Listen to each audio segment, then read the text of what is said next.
எல்லாருக்கும் வணக்கங்க. மறைந்த தமிழ் திரையுலகின் படைப்பாளிகள் இயக்குனர் பாரதிராஜா சாருக்கும் பாக்கியராஜ் சாருக்கும் ஒரு புகழ் வணக்கம் செலுத்துகிற மாதிரி ஒரு மிக சிறப்பான ஒரு விழாவை நடத்தி தமிழ் திரையுலகுக்கு அவங்க என்னென்னலாம் சிறப்பான உதவிகள் செய்தாங்க, தமிழ் திரைப்படத்துறை வளர்ச்சி அடைவதற்கு அவங்க இருவருடைய பங்கு என்னவாக இருக்குது அப்படிங்கிற ஒரு அடையாளத்தை நிறுவனங்கிறதுக்காகத்தான் ஒரு நிகழ்ச்சி நடத்தணும்னு நாங்கள் முடிவு பண்ணியிருக்கோம். இது முதல்ல பாரதிராஜா சார் உயிரோடு இருக்கும்போதே அவருக்கு ஒரு விழா நடத்தணும்னு நாங்கள் முடிவு பண்ணி இந்த விழாவை ஆரம்பிக்கலாம்னு நினச்சோம். அதாவது ஆலமர வேருக்கு விழுதுகள் எடுக்கும் விழா அப்படின்னு அவரோட இருந்து அவரோட உதவியாளராக இருந்து அவர் வழியில் உதவியாளராக இயக்குநராக மலர்ந்த எல்லாரும் சேர்ந்து ஒரு விழா நடக்கும் நினச்சோம். அது திடீர்னு அவர் உடல்நிலை சரியில்லை, அவர் ஒரு நாள் மேடையில் வர முடியாத ஒரு சூழ்நிலை இருந்ததால் அவர் சரியான பிறகு கொஞ்சம் பண்ணலான்னு நாங்கள் முயற்சி பண்ணிகிட்டே இருந்தோம். அது நடைபெற முடியாமல் போயிடுச்சு. அதனால் அவர் மறைந்த உடனே அவர் மறைகிறதுக்கு முன்னாடி எங்கள் எல்லாருக்கிட்டுமே இயக்குனர் எல்லாரையும் பார்த்து எல்லாருக்கும் ஒரு நாள் ஒரு விருந்து மாதிரி வச்சார். எல்லாருக்கும் எல்லோரும் இணைச்சி ஒரு நாள் ஒரு டின்னர் வச்சார். அவர் சொன்னார், அப்போ நான் இல்லாதனாலும் நான் ஒரு இடம் வாங்கியிருக்கேன், அந்த இடத்துல தான் என்னை நீங்கள் அடக்கம் பண்ணணும். அது எனக்கு ஒரு மண்டபம் மாதிரி நான் கட்ட போகிறேன். அவரே சொன்னார், நான் கட்ட போகிறேன், அதில் என்னுடைய படங்கள் என்னுடைய பாடல்கள் எல்லாம் அதில் போயிட்டே இருக்கணும். நான் அங்கே தான்டா இருப்பேன், நீங்கள் எல்லாம் அங்கே என்னை பார்க்கணும். அதான் அது அங்கே ஐயப்பன் கோயிலுக்கு போகிற வழியில், கொடைக்கானல் போகிற வழியில் அந்த இடம் இருக்குது, ஒரு 10 ஏக்கர் வாங்கியிருக்கேன், அங்கே தான் நான் கட்ட போகிறேன், என்னுடைய கடைசி இது நான் அங்கே தான் இருப்பேன் அப்படிங்கிற மாதிரி என்கிட்ட சொல்லிகிட்டே இருப்பார். அது அவரால் பண்ண முடியாமல் போச்சு. அப்போ அந்த ஒரு இடத்துல ஒரு மணிமண்டபம் மாதிரி கட்டலாம் அப்படின்னு நாங்கள் ஒரு முயற்சி பண்ணி, நானும் சித்ரா சார், ரத்னகுமார், ராதிகா, பாக்கியராஜ் சார் இவங்க எல்லாம் உட்காந்து பேசி அவருக்கான அந்த ஒரு விழா எடுக்கிறதுக்கான முயற்சியில் நாங்கள் ஈடுபட்டிருந்தோம். திடீர்னு அது முடிஞ்ச ஒரு வாரத்துக்குள்ளேயே பாக்கியராஜ் சார் இருந்தது எங்களுக்கு ஒரு பெரிய அதிர்ச்சி ஆயிடுச்சு. அது எப்படி பண்ணுறது, என்ன அது பண்ண முடியாமல் போச்சு அப்படிங்கிற மாதிரி இருக்கும்போது பார்த்திபன் சார் பாக்கியராஜ் சாருக்கும் 2 பேருக்கும் சேர்த்து ஒரு நிகழ்ச்சியாக பண்ணலாம், இல்லை தனித்தனியாக பண்ணலாமான்னு யோசித்து இது ஒரு நல்ல நிகழ்ச்சியாக எல்லோரும் சேர்ந்து பண்ணலாம் அப்படின்னு நாங்கள் முடிவு பண்ணோம். அப்போ ப்ரொடியூசர் கவுன்சிலில் இப்போ தமிழ் குமரன் சார், ராதாகிருஷ்ணன், கதிரேசன் இப்போ எல்லாரையும் நாங்கள் இது மாதிரி பண்ணலாமா அப்படின்னு கேட்டு அப்படியே யார் யாரெல்லாம் இதில் சேர்ந்து நாங்களே அதை பண்ணி ஒரு இன்வெஸ்ட் பண்ணி அதை பண்ணலாம். ஏன்னா இப்போ போய் யாரையும் நம்ம செலவு பண்ணுறதுக்கு கேட்க முடியாது அப்படிங்கிற மாதிரி இருந்து ப்ரொடியூசர் கவுன்சில், ஆக்டிவ் ப்ரொடியூசர்ஸு, நடிகர் சங்கம், அதுபோல் ஃபெப்சி, அப்புறம் டைரக்டர்ஸ் யூனியன் இதெல்லாம் சேர்ந்து ஒரு நிகழ்ச்சியாக பண்ணலாம் அப்படின்னு முடிவு பண்ணி தான் இறங்கினோம். இப்போ அது ஒரு சரியான திட்டமிடுதலோடு இந்த நிகழ்ச்சி ஒரு நல்ல நிகழ்ச்சியாக, இந்த 2 பேரும் தமிழ் சினிமாவுக்கு என்ன முக்கியமான பங்காற்றினாங்க, எப்படி இருந்த சினிமாவுக்கு இன்றைக்கி ஒரு சினிமா இந்திய அளவில் அல்லது உலக அளவில் வளர்கிறதுக்கு இந்த 2 பேருடைய கான்ட்ரிபியூஷன் எந்த அளவில் இருக்குது அப்படிங்கிற அளவு நினைவஞ்சலி மாதிரி இல்லாமல் இது ஒரு அடையாளமான நிகழ்ச்சி, இந்த 2 படைப்பாளிகளுக்கும் ஒரு அடையாளமான நிகழ்ச்சியாக இருக்கணுங்க தான் நாங்கள் முடிவு பண்ணோம். அந்த நிகழ்ச்சியை வர்ற ஆகஸ்ட் 16ஆம் தேதி கலைவாணர் அரங்கத்தில் நடத்துக்கிறதுக்கான முடிவு பண்ணியிருக்கோம். அதாவது காலை 10 மணிலேருந்து இரவு 10 மணி வரைக்குமான ஒரு நிகழ்ச்சியாக அது. ஏன்னா இந்த நிகழ்ச்சிக்கு ஏறக்குறைய சவுத் இந்தியாவில் இருக்கிற அவங்களால் உருவாக்கப்பட்ட இல்லை அவங்க படங்களில் நடித்த கலைஞர்கள், நடிகர்கள், தொழில்நுட்ப கலைஞர்கள், தயாரிப்பாளர்கள் இவங்க எல்லாருமே அது மேடையில் ஒருங்கிணைக்கிறதுக்காக முயற்சி பண்ணியிருக்கோம். இந்த நிகழ்ச்சியை துவக்கி வைக்கணும்னு தமிழக முதல்வர் மாண்புமிகு சி. ஜோசப் விஜய் அவங்களுக்கும் ஒரு கடிதம் கொடுத்துருக்கோம். அதுபோல் நம்ம ஐஎன்பி மினிஸ்டர் நம்ம ராஜ்மோகன் சாருக்கும் கடிதம் கொடுத்துருக்கோம். அதில் ரஜினி சார், கமல் சார் கலந்துக்கிறேன்னு உறுதி கொடுத்துருக்காங்க. அப்புறம் நாசர் சார் எல்லா ஆர்டிஸ்ட்டுக்கும் கடிதம் அமைச்சிருக்காரு. அதுபோல் இயக்குனர் சங்கத்திலேருந்து எல்லா இயக்குநர்களும் இதை கலந்துக்கிட்டு சிறப்பிக்கணும் அப்படின்னு எல்லாருக்குமே அழைப்பு கொடுத்துருக்கோம். எல்லாருமே அது நிச்சயமாக அன்றைக்கி நாங்கள் கலந்துக்கிறோம். ஷூட்டிங் இருந்தால் கூட நாங்கள் ஷூட்டிங் நிறுத்திட்டு அவங்க 2 பேருக்காக நான் அந்த நிகழ்ச்சியில் கலந்துக்கணும் உறுதி கொடுத்துருக்காங்க. அதுபோல் மற்ற மாநிலங்களிலிருந்து சிரஞ்சீவி சாருக்கு ஒரு அழைப்பு கொடுத்துருக்கோம். வெங்கடேஷ் கலந்துக்கணும் உறுதி கொடுத்துருக்காரு. சாரோட மண் வாசனை படத்து தான் பாலகிருஷ்ணன் அங்கே மிகப்பெரிய ஒரு பிரம்மாண்டமான வெற்றி அடைஞ்சார். அதனால் அவருக்கும் அழைப்பு கொடுத்துருக்கோம். அதுபோல் மத்திய மந்திரிகள் ஐஎன்பி மினிஸ்டருக்கும் எல்முருகன் சாருக்கும் அழைப்பு கொடுத்துருக்கோம். அதுபோல் சுரேஷ் கோபிக்கும் அழைப்பு கொடுத்துருக்கோம். அவர் சுரேஷ் கோபி சார் கலந்துக்கிறேன்னு சொல்லியிருக்காங்க. இந்த 2 பேரும் நெக்ஸ்ட் வீக் கன்ஃபார்ம் பண்ணணும்னு சொல்லியிருக்காங்க. அதுபோல் கேரளாவிலேருந்து மம்முட்டி சாருக்கும் மோகன்லால் சாருக்கும் அழைப்பு கொடுத்துருக்கோம். கர்நாடகத்தில் இருந்திருக்கிற நம்ம சிவாக்கும் ரிஷப் ரெட்டிக்கும் ரவிச்சந்திரனுக்கும் அழைப்பு கொடுத்துருக்கோம். எல்லாருமே வந்து ஒரு பாசிட்டிவாக அந்த நிகழ்ச்சியில் கலந்துக்கணும்னு உறுதியை கொடுத்துருக்காங்க. இந்த நிகழ்ச்சி ஒரு மிக சிறப்பான நிகழ்ச்சியாக நடக்கணும். தமிழ் சினிமாவுக்கு அவங்களோட கான்ட்ரிபியூஷன் என்னங்கிறத எல்லாரும் சேர்ந்து அவங்களுக்கு ஒரு அடையாளமாக அதை நடத்தி காமிக்கணும்னு முடிவு பண்ணியிருக்கோம். இதுக்கு வந்து ஒரு கிரியேட்டிவ் ஹெட்டாக வந்து பார்த்திபன் சார் வந்து ஒரு கூட இருந்து அவங்களோட லிங்குசாமி, ஏஎல் விஜய், சரண், தீனா இவங்க மேலே கலந்து ஒரு இந்த நிகழ்ச்சி எப்படி வடிவமைக்கிறது அப்படிங்கிற மாதிரி அது சிறப்பாக வடிவு பண்ணிக்கிட்டு இருக்காங்க. அது மட்டும் இல்லாமல் இந்த 2 பேருடைய வாழ்க்கையை ஒரு சின்ன ஒரு 10 நிமிடத்தில் ஒரு சிறப்பான ஒரு டாக்குமெண்ட்ரியாக பண்ணுறதுக்கு முடிவு பண்ணியிருக்கோம். அது வந்து ஏஎல் விஜய் அதுக்கான ஒர்க்கை பண்ணிகிட்ருக்காரு. அதுபோல் வந்து அந்த மணிமண்டபத்தில் அவங்க 2 பேருக்குமான சிலை வைக்கணும்னு முடிவு பண்ணியிருக்கோம். அது வெண்கலத்தான சிலையாக இருக்கணும். பாக்கியராஜ் சார் இருக்கும், பாரதி ராஜா சார் இருக்கும். அதுக்கு அந்த சிலையை ரெடி பண்ணுறது தயார் பண்ணிகிட்ருக்கோம். அதுவும் வந்து ரெடி ஆகிட்டுருக்கு. இதன் மூலம் கிடைக்கிறத இருசமமாக வந்து எல்லார்கிட்ட பேசிக்கிட்டு இருக்கோம். அது நிகழ்ச்சி வந்து ஒரு வியாபாரமாக அது மாறும்போது அந்த சமமாக பிரித்து பாக்கியராஜ் சாருக்கும் பாரதி ராஜாவுக்கும் மணிமண்டபம் கட்டுவதற்கான ஒரு முன்வைப்பு தொகையாக, ஏன்னா பாரதி ராஜா சாரோட நிறைய நண்பர்கள் வந்து நாங்கள் அதுக்கான பொருளாதார உதவி பண்ணுறோன்னு சொல்லியிருக்காங்க. அதை வந்து அதை ஆரம்பிக்கிறதுக்கான ஒரு இதுவாக பயன்படுத்தலாம்னு முடிவு பண்ணியிருக்கோம். அதை வந்து அவங்க சம்மந்தப்பட்ட குடும்பத்தாரோட பேசி அதை வந்து நிகழ்ச்சி நடத்தணும். அதுக்கான இது வந்து ஒரு தொடக்கம்தான், மணிமண்டபம் கட்டுவதற்கான ஒரு தொடக்கம்தான் இந்த நிகழ்ச்சி.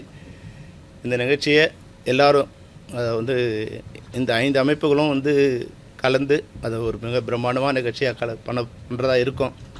அதை பத்திரிகையாளர் அதை அனௌன்ஸ் பண்ணுறதுக்கான ஒரு சிறப்பு கூட்டம் தான் இது உண்மையாகவே வந்து இந்த நேரத்தில் நாங்கள் முயற்சி எடுத்தாலும் இது ப்ரொடியூசர் கவுன்சிலோட, ஆக்டிவ் ப்ரொடியூசர் கவுன்சிலோட, அதுபோல் நடிகர் சங்கத்தோட அந்த ஒத்துழைப்பு எங்களுக்கு மிக சிறப்பாக அமைஞ்சதால் எல்லாரையும் நாங்கள் நேரடியாக பார்த்து அவங்களுக்கு வந்து இன்வைட் பண்ணி அவங்களும் இந்த கலந்துக்கிறதுக்கான ஒரு பெருமுயற்சி ஒரு வெற்றிகரமாக நடந்துகிட்டு இருக்குது. இந்த நேரத்தில் அவங்களுக்கும் நான் நன்றி சொல்ல விரும்புகிறேன். பத்திரிகையாளர்கள் இந்த நிகழ்ச்சியை மிக சிறப்பாக நடத்துறதுக்கு உண்டான அனைத்து உதவிகளும் நீங்கள் செய்யணுங்கிறது இந்த நேரத்தில் உங்களுக்கு நாங்கள் கொடுக்குற வேண்டுகோள். நன்றி. மணிமண்டபத்துக்கு முன்வைப்பு தொகைன்னு சொல்ல வந்தீங்க, அதுக்கப்புறம் அது எவ்வளோ அமௌண்ட்? அது இன்னும் பிளானில் இப்போ வந்து மணிமண்டபம் கட்டணுங்கிறது வந்து சார் அவங்க குடும்பத்தை பேசி அந்த இடம் எவ்வளோ இடம் இருக்குது, அந்த இடத்த வந்து அப்படியே பண்ணுவாங்களா, இதெல்லாம் தேனியில் தான் அவங்க 2 பேரும் சொந்த ஊரில் தான் இது பண்ணுறதா இருக்கும். சார், அந்த மணிமண்டபத்தில் 2 பேரும் சிலை இருக்குன்னு சொன்னீங்க. அவரோட பாரதிராஜா சார் இடத்துல பாக்கியராஜ் சார் இடம் வைக்கிற அளவு பண்ணிட்டாங்களா? குடும்பத்தில் ஒத்து பண்ணியிருக்கேன்னு சொல்லியிருக்காங்க சார். பாரதி ராஜா சார் குடும்பத்தார் வந்து அது வேறு இடம், இது வேறு இடம். இது அது கோபிச்செட்டிப்பாளையம் பக்கத்தில் பாக்கியராஜ் சார் இருக்கும் அவரோட சொந்த கிராமத்தில். பாரதி ராஜா சாரோட சொந்த கிராமத்தில் அவரோட சொந்த இடத்துல எந்த மணிமண்டபம் அமைக்கும். தனித்தனி இடம். நிகழ்ச்சி மட்டும் ஒரே நிகழ்ச்சி நடத்தணும். இப்போ இதில் வந்து இதன் மூலம் ஒரு வருமானத்தை 2ஆக பிரித்து அவங்ககிட்ட ஒரு அறக்கட்டளை ஃபார்ம் பண்ணுறாங்க. அந்த அறக்கட்டளையை ஹேண்ட் ஓவர் பண்ணுவோம். அவங்க மணிமண்டபம் கட்டுறதுக்கான ஒரு ஆரம்ப செலவாக இதை வச்சுக்கிட்டு இதிலேருந்து அந்த தொடங்க போகிறாங்க. ஆமாம். இல்லை இலவசம் தான். இலவசம். ராஜகோபுரங்கள், ஏன்னா இந்த சினிமாவில் வந்து அவங்க ராஜா மாதிரி இருந்தாங்க. ஒரு கோபுரமாக இந்த தமிழ் திரைப்படத்துறைக்கு கோபுரமாக அமைஞ்சாங்க. அதனால் ராஜகோபுரங்களோட நினைவு உற்சவம். இது வந்து ஒரு இரங்கல் இது கூட்டம் கிடையாது, ஒரு நினைவு உற்சவம். இது ஒரு உற்சாகமான 2 பேருமே நல்ல வாழ்க்கை வாழ்ந்தாங்க, சிறப்பான வாழ்க்கையை வாழ்ந்தாங்க. அவங்களுக்கு நினைவை ஒரு உற்சவமாக வந்து கொண்டு செலுத்தி இது தமிழ் சினிமாவோட அடையாளமாக எப்படி இருந்தாங்கன்னு ப்ரூவ் பண்ணுறது தான் இந்த நிகழ்ச்சியோட முக்கியமான நோக்கம். சிவாஜி சார் இருந்த சாலை வந்துட்டு டாக்டர் சிவாஜி கணேசன் சாலை. இப்போ பாரதி ராஜா சார் இருந்தது நீலாங்கரை, இல்லைன்னா ஜெமினி பார்சன் காம்ப்ளெக்ஸ், இல்லைன்னா டி நகரில் இருந்தார்.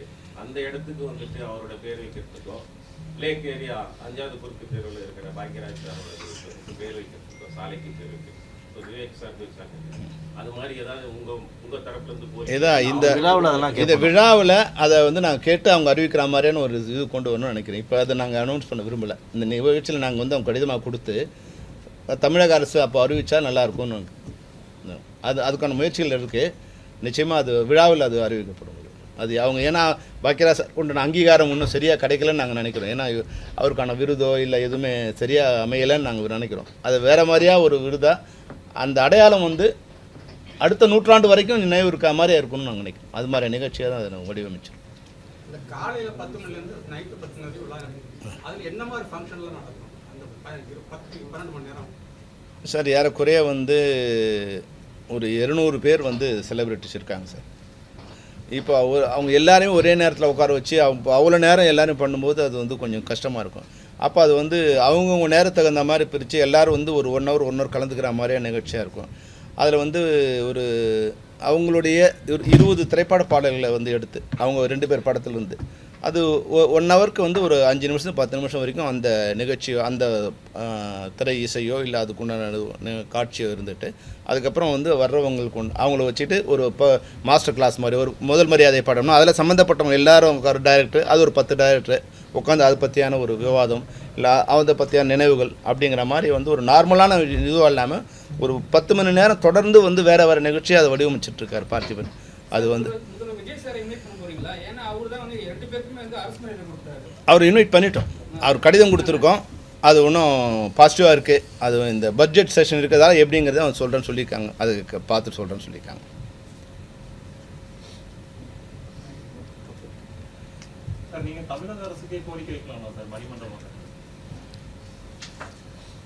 கோரிக்கை நிறைய கோரிக்கை வேறு கோரிக்கை இருக்குது.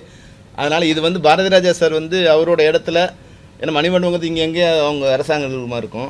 பாரதி ராஜா சாரோட ஆசை வந்து அவர் அந்த இடத்துல இருக்கணுங்கிறது தான். ஆல்ரெடி இருக்கிறதால அது வந்து அது லேட் பண்ண வேண்டான்னு பார்க்குறோம். அதனால் நாங்கள் அந்தந்த அமைப்பில் இருக்கும்போதே அதை வந்து பண்ணிடணும்னு நாங்கள் விரும்புகிறோம். நாங்கள் பண்ணுறோம். ஏன்னா நிறைய கோரிக்கையில் அரசுக்கு வைக்க வேண்டாம், வேறு கோரிக்கைகள் இருக்குது. அதனால் இதை நாங்களே பண்ணலான்னு நினைக்கிறோம். அரசு பண்ணால் நல்லது தான், ஆனால் இதை இவங்களால் பண்ண முடியும்னு ஒரு இது இருக்குது, அதனால் பண்ணலான்னு. நீங்கள் ஜஸ்ட் நீங்கள் யார் நடிக்கிறாங்க அப்படி நீங்கள் சார் எனி क्वेश्चंस இல்லை வாங்க நீங்கள் உட்காருங்க. இல்லை நான் அப்படி வந்துடுறேன். இல்லை வாங்க நீங்கள் வாங்க இதில் வாங்க. அல்லோட இலவச கட்டணம் வர்றவங்க 12 மணி நேரம் இருக்க மாட்டாங்க இல்லையா, அதுக்கு ஆகவே நீங்கள் உட்காருங்க. நீங்கள் உட்காருங்க. பொதுமக்களுக்கு வைக்கலன்னா பொதுமக்களை எங்க கூப்பிடலன்னு எல்லாத்தையும் இல்லை அது 10 மணி நேரம் நடக்கிறதுனால யாரும் அங்கேயே உட்காந்துருக்க போகிறது கிடையாது. ஒரு நிகழ்ச்சி இப்போ ஸோ அது ஒரு ஃப்ளோட்டிங் க்ரௌட் தான் இருக்கும். அது வரேன்னு சொல்லி ரஜினி சார் கமல் சார் 2 பேருமே வரேன்னு உறுதி கொடுத்துருக்காங்க. டைமிங் ஸ்லாட் அதுக்கு தகுந்த மாதிரி தான் பிளான் பண்ணிட்டோம். ஏன்னா ரஜினி சார் வச்சு 2 ஃபங்க்ஷன் பண்ணியிருக்காங்க இல்லையா. நான்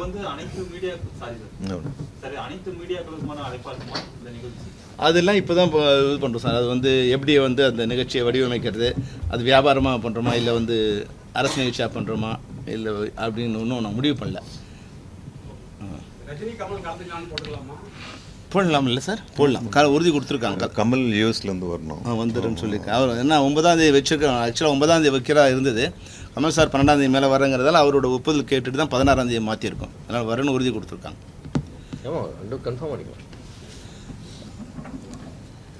எனக்கு இந்த நிகழ்ச்சி ரொம்ப முக்கியமானதாக படுது. ஏன்னா இப்போது சினிமாவில் இருக்கிற இளம் இயக்குனர்கள் அப்புறம் வந்து ஆக்டர்ஸாக இருக்கட்டும் ரைட்டர்ஸாக இருக்கட்டும் போன தலைமுறையோட ஒரு கனெக்டிவிட்டி இல்லாமே இருக்காங்க. ஸோ இவங்கள்லாம் இந்த மாதிரி ஆளுமைகள்லாம் இருந்தாங்க, அவங்க இவ்வளோ பெரிய படைப்பெல்லாம் பண்ணியிருக்காங்கன்னு அடுத்த தலைமுறை கொண்டு போகிற ஒரு நல்ல விஷயமா இதை நான் பார்க்குறேன். பட் மற்றபடி இந்த விழாவை பற்றி செல்வமணி சொன்னதெல்லாம் எல்லாமே முழுமையாக சொல்லிட்டாரு. இந்த விழா சிறப்பாக அமைய தென்னிந்திய நடிகர் சங்கம் என்னென்னலாம் பண்ணுமோ அது பண்ணும். என்ன நாங்கள் வந்து சார் பாரதி ராஜா சார் 97 வந்து அதுக்கு முன்னாடி வந்து இயக்குனர்கள்லாம் ஒரு தனித்தனி ஐலாண்டாக தான் இருந்தோம். யாரும் பக்கத்தில் வந்து ஒரு மேடை இருந்தால் கூட இல்லை நிகழ்ச்சியில் கலந்தால் கூட பக்கத்தில் வேறு டேரக்டர் இருந்தால் நாங்கள் யாரும் அவரோட பேசி அவர் எங்களோட பேசுகிற இதெல்லாம் இல்லாமல் தனித்தனி ஐலாண்டாக இருந்தோம். 97 வந்து பாரதி ராஜா சார் தலைமையேற்ற பிறகு எங்கள் இயக்குனர்கள் எல்லாரையும் ஒரே குடும்பமாக ஆக்குனார். அது மிகப்பெரிய ஒரு வளர்ச்சியாக இருந்தது. எங்களோட சிரமங்களை ஒருத்தர் பகிர்ந்து கொள்றதுக்கு, நட்பை பகிர்ந்து கொள்றதுக்கு, எங்களுடைய கஷ்டங்களை பகிர்ந்து கொள்றதுக்கு ஒரு சகோதரர்கள் மாதிரி எங்களை உருவாக்குனார்.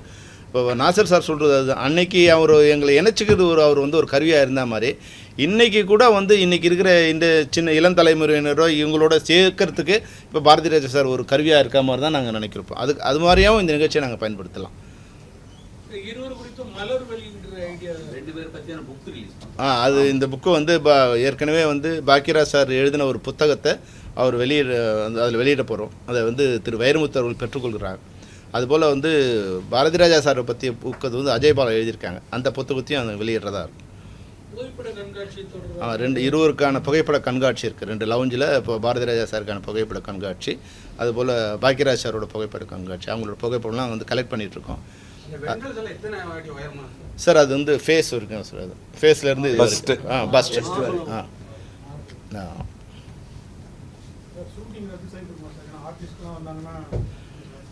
அது ப்ரொடியூசர் கவுன்சிலோட டிஸ்கஸ் பண்ணி அது தேவைப்பட்டால் அது கூட நாங்கள் அனௌன்ஸ் பண்ணுவோம் சார். அது மாதிரி தேவைப்படுற சுச்சுவேஷன் இருந்ததுன்னா இதில் வர்றவங்க அதில் எவ்வளோ திரைப்படங்கள் அது பண்ணால் கூட வந்து சிட்டி அளவில் மட்டும் சென்னை அது மாதிரி இருக்குது. அவுட்டோர் போனதை ஒன்றும் பண்ண முடியாது. அவங்களுக்கு இதை நம்ம தொந்தரவு கொடுக்க மாட்டாங்க. அது கலந்து பேசி அதை எல்லோரும் கலந்துக்கிறதுக்கான ஒரு விழாவாக அது அமையும். அது ஒரு தடையாக இருந்தால் அது உட்காந்து பரிசீலித்து நடிகர் சங்கத்தோட ப்ரொடியூசர் கவுன்சிலோட உட்காந்து கலந்து பேசி அது பண்ணலாம் சார்.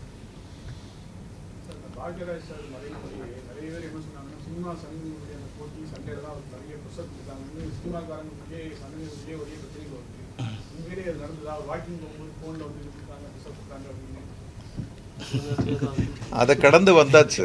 அதெல்லாம் அது சும்மா யாரோ ஒரு ஏன்னா பாக்கியராஜ் சாரோட உட்காந்து நாங்கள் பாரதி ராஜா சாருக்கு நினைவு விழா நடத்துறதுக்காக பாக்கியராஜ் சாரும் நானும் சித்ரா லட்சுமணும் ராதிகா மேடமும் ரத்னகுமாரும் உட்காந்து அன்னைக்கு அவர் மறைவுக்கு அன்றைக்கி மீட்டிங் பிளான் பண்ணியிருந்தோம். அவர் அதுக்கு முன்னாடி புதன்கிழமை மீட்டிங் போகிறதா இருந்தது. அவர் வந்து கோவா போயிட்டு வந்தவுடனே வெள்ளிக்கிழமை வச்சுக்கலான்னாரு. வெள்ளிக்கிழமை வந்து என்னோடய மகனோட பிறந்தநாள், அதனால் சனிக்கிழமை ஈவினிங் அந்த மீட்டிங் வச்சுக்கலான்னு சொல்லி சனிக்கிழமை அந்த மீட்டிங் வச்சுருந்தோம். அதனால் வெளியே பேசுகிறவங்க வந்து இப்போ இது மாதிரி என்ன சொல்கிறது வதந்திகளுக்கோ இல்லை உண்மை நிச்சயமாக அவங்க குடும்பத்தில் பேசி 2 குடும்பத்தினர் பேசி அவங்களோட ஒப்புதல் வாங்கி தான் அந்த நிகழ்ச்சி நடத்தும். அவங்க எல்லாருமே வந்து பார்த்திபன் சார் மூலமாக வந்து அவங்க குடும்பத்துக்கு எல்லா தகவலும் சொல்லியிருக்கோம். அந்த புத்தகம் வெளியிடுறதுக்கான ஒப்புதல் அவங்ககிட்ட வாங்கியிருக்கோம். அந்த புத்தகம் மேடையில் வெளியிடுறதுக்கு அதுபோல் பாரதி ராஜா சார் குடும்பத்துலேயும் மனோஜ்குமார் மூலம் அவங்க ஒய்ஃபுக்கு பேசி எல்லாருக்கும் நியூஜென் சினி ஆர்டிஸ்ட் டைரக்டர்ஸோட கனெக்ட் பண்றதுக்காக இந்த 2 பேரோட இதை வந்து நம்ம இம்பாக்ட் பண்றேன்னு சொல்லுவீங்க.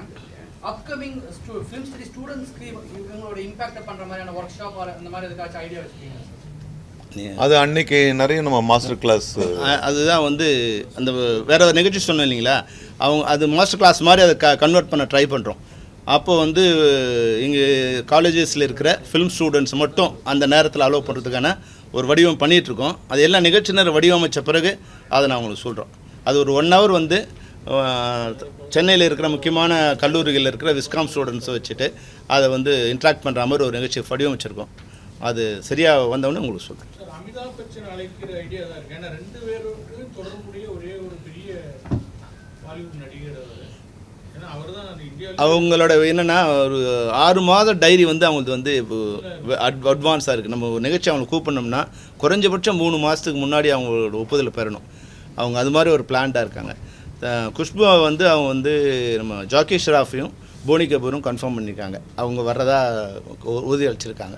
சார், தமிழ்நாட்டில் மொத்த இண்டஸ்ட்ரியிலையும் எல்லாருமே கூப்பிடுறீங்க சினிமாவில் ரூமில். மக்கள்லாம் வரும்போது கண்டிப்பாக வந்து ஆர்டிஸ்ட்டை பார்த்தா போக மாட்டாங்க. அப்படி நீங்கள் ஃப்ளோரில் பண்ணுவீங்க, அவங்க எல்லாரும் வெளியே எப்படி சார் அனுப்புவீங்க? ஏன்னா முக்கால்வாசி பேர் வந்துடுவாங்க. ஸோ அவங்கள எப்படி நம்ம மக்கள் எப்படி வெளியே நீங்கள் ஃபேமிலியோட வந்து உட்காந்துருவாங்க. கண்டிப்பா உங்களுக்கே தெரியும், ஒரு ஆர்டிஸ்ட்டை பார்த்தா அவங்க கண்டிப்பா வந்து போட்டோ எடுக்கவோ ஏதோ பண்ண போறாங்க. ஆமா, அவ்வளவு இல்லை நம்ம உள்ளே வந்து 1200 பேர் உட்காரலாம். அந்த 1500 பேர் முதல்ல அலோவ் பண்ணுவோம். அதுக்கு 1500 பேரில் வந்து ஒரு 500 பேருக்கு வந்து இண்டஸ்ட்ரிக்கு அலாட் பண்ணிவிடுவோம். 700 பேர் வந்து பொதுமக்களுக்கு. அந்த 700 பேர் ஃபுல்லானா வெளியே எவ்வளோ பேர் போகிறாங்களோ அவ்வளோ பேர் தான் உள்ளே அலோவ் பண்ண முடியும். அதுக்கு மேலே எங்களால் பண்ண முடியாது இல்லைங்களா. அது நீங்கள் கூட ஹெல்ப் பண்ணலாம். இந்த விழா வந்து நாள் முழுக்க நடக்க போகுது, இல்லை நீங்கள் எங்களுக்காக மக்கள்கிட்ட சொல்லலாம். அதனால நிறைய நேரத்தையும் இடத்தையும் ஆக்கிரமிச்சுக்காதீங்க, பின்னால் வர்றவங்களுக்கு இடம் கொடுங்க, நீங்கள் 1/2 மணி நேரம் அழகாக நடிச்சிட்டு போகலாம் நீங்கள் சொல்லலாம். இல்லை, வெளியே 2 பெரிய ஸ்க்ரீன் வைக்கிறோம். அதை வந்து வெளியே வந்து இருக்கிற மொத்த பேரும் பார்க்குற மாதிரி ஒரு பெரிய பிரம்மாண்டமான ஸ்க்ரீன் வெளியே இது பண்ணுறோம். அதனால் வெளியே இருக்கிறவங்களும் பார்க்கலாம். வெளியே வந்து ஒரு 1000-2000 பேர் வந்து பார்க்கலாம். நீங்கள் சொல்லுங்கள்.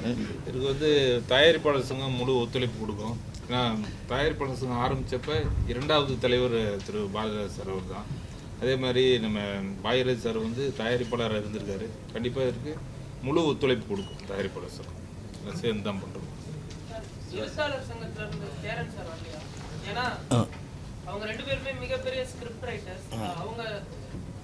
அவங்களுக்கு உண்டான அழைப்பு அனுப்பிச்சிருக்கோம். அதுக்கப்புறம் அவங்க முடிவு பண்ணி வரணும். சிவா, நீங்கள் உங்களோட இல்லை, அனைத்து தயாரிப்பாளரும் அனைத்து சங்கங்களும் எல்லாரும் ஒன்றிணைந்தே செய்கிறோம். அதில் ஆக்டிவ் இங்கே வந்து இல்லை அல்லோடி இப்படி அனைத்து தயாரிப்பாளரும் அனைத்து சங்கங்களும் இணைந்து தான் அந்த விழாவை நடத்துகிறோம். அதில் ஆக்டிவ் ஃபிலிம் ப்ரொடியூசர் அசோசியேஷனும் நிச்சயமாக முழு மனதோடு கலந்து கொள்ளும். விஜய் வாங்க. விஜய் வாங்க வாங்க. விஜய் வந்தாச்சு. கேமரா ஆன் பண்ண சொல்லுங்க. இல்ல வந்து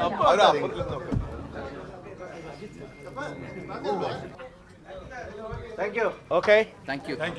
Thank you very much.